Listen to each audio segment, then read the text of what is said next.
ഇവിടെ ഈ തിരുവനന്തപുരത്ത് ഞാൻ നേരത്തെ പറഞ്ഞു BJP 41 സ്ഥലങ്ങളിൽ ജയിച്ചപ്പോൾ 25 വാർഡിൽ UDF-ന്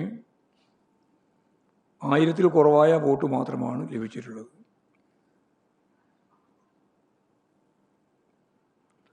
എന്ന് പറഞ്ഞാൽ LDF-നെ പരാജയപ്പെടുത്താൻ പൊതുവായ ഇടപെടൽ, ഒരു മുന്നണി എന്ന രീതിയിലൊന്നും ഞാനിപ്പോൾ പറയുന്നില്ല, പൊതുവായ ഇടപെടൽ BJP-യും UDF-ഉം നടത്തിയിട്ടുണ്ട്.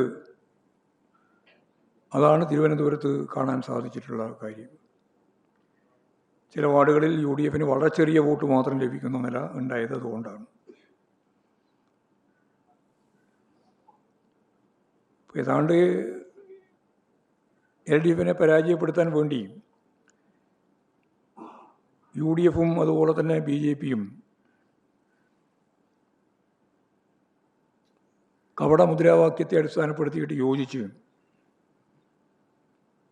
അവർ സ്വാഭാവികമായും CPIM ആണ് BJP-യുമായിട്ട് ഈടുണ്ടാക്കുന്നത് എന്ന പ്രചാരവേല നടത്തി അവർ ഈ രീതിയിലുള്ള ഒരു വർക്ക് വളരെ നിശബ്ദമായി സംഘടിപ്പിച്ചു എന്നുള്ളത് സത്യമാണ്.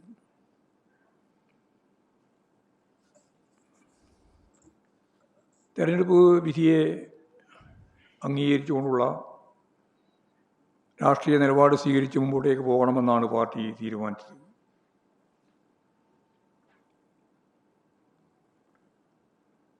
കുതിര കച്ചവടത്തിലൂടെ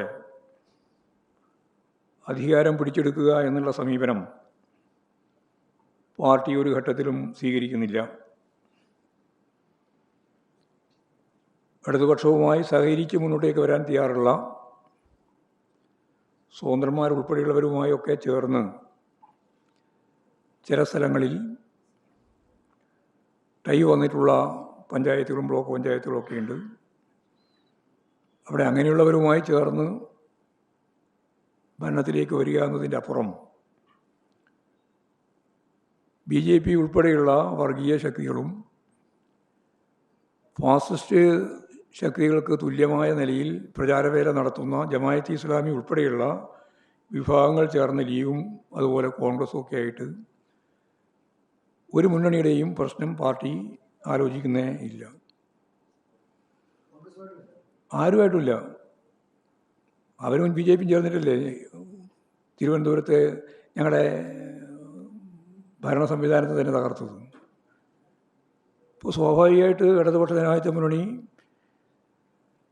എല്ലാ കാലത്തും കാത്തു സൂക്ഷിക്കുന്നതിൻ്റെ രാഷ്ട്രീയ മര്യാദ കാത്തു സൂക്ഷിച്ചുകൊണ്ട് തന്നെയാണ് മുന്നോട്ടേക്ക് പോകാൻ ഉദ്ദേശിക്കുന്നത്.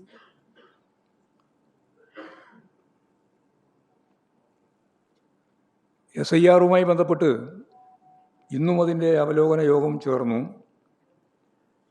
ഇപ്പോഴേതാണ്ട് 30 ലക്ഷത്തോളം വോട്ടർമാരുടെ പേര് തള്ളപ്പെടുന്നു എന്നുള്ളതാണ് ഇന്നത്തെ ഏറ്റവും അവസാനത്തെ യോഗത്തിലെ റിപ്പോർട്ട്. ഈ 20-ാം തീയതിയോടുകൂടി അതിൻ്റെ ഫൈനലൈസ് ചെയ്ത് 21-ന് വോട്ടർ ലിസ്റ്റ് പ്രസിദ്ധീകരിക്കുമെന്നാണ് പറയുന്നത്. അത് വലിയ രീതിയിലുള്ള വോട്ടർമാരുടെ കുറവ് കേരളത്തിലുണ്ടാവും എന്നുള്ളതാണ് കാണുന്നത്. ഇതാണ് പൊതുവായിട്ട് പറയാനുള്ള കാര്യം.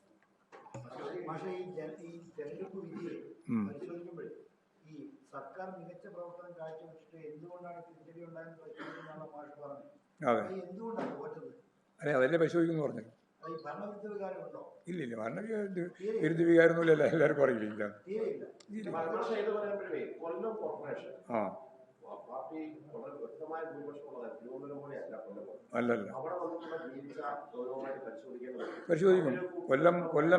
കൊല്ലം ജില്ലയിലുണ്ടായിട്ടുള്ള കോർപ്പറേഷൻ ഒഴിച്ച് ബാക്കി എല്ലാ സ്ഥലത്തും ജയിച്ചിട്ടുണ്ട്. കൊല്ലം കോർപ്പറേഷൻ നമ്മൾ തോറ്റു, നല്ലപോലെ തോറ്റു. എന്നാൽ അവിടെ ജില്ലാ പഞ്ചായത്ത് ജയിച്ചു, മുനിസിപ്പാലിറ്റികൾ ജയിച്ചു, ബ്ലോക്ക് പഞ്ചായത്ത് ജയിച്ചു, ഗ്രാമപഞ്ചായത്തുകളിൽ ഭൂരിപക്ഷം ജയിച്ചു. അപ്പോൾ കൊല്ലം കോർപ്പറേഷനിലുണ്ടായിട്ടുള്ള പരാജയത്തെ സംബന്ധിച്ച് ഞങ്ങൾ ഗൗരവപൂർണമായ പരിശോധന തന്നെ, മറ്റെല്ലാ പരിശോധനയെ പോലെ തന്നെ അവിടെയും ഗൗരവപൂർണമായ പരിശോധന നടത്തും.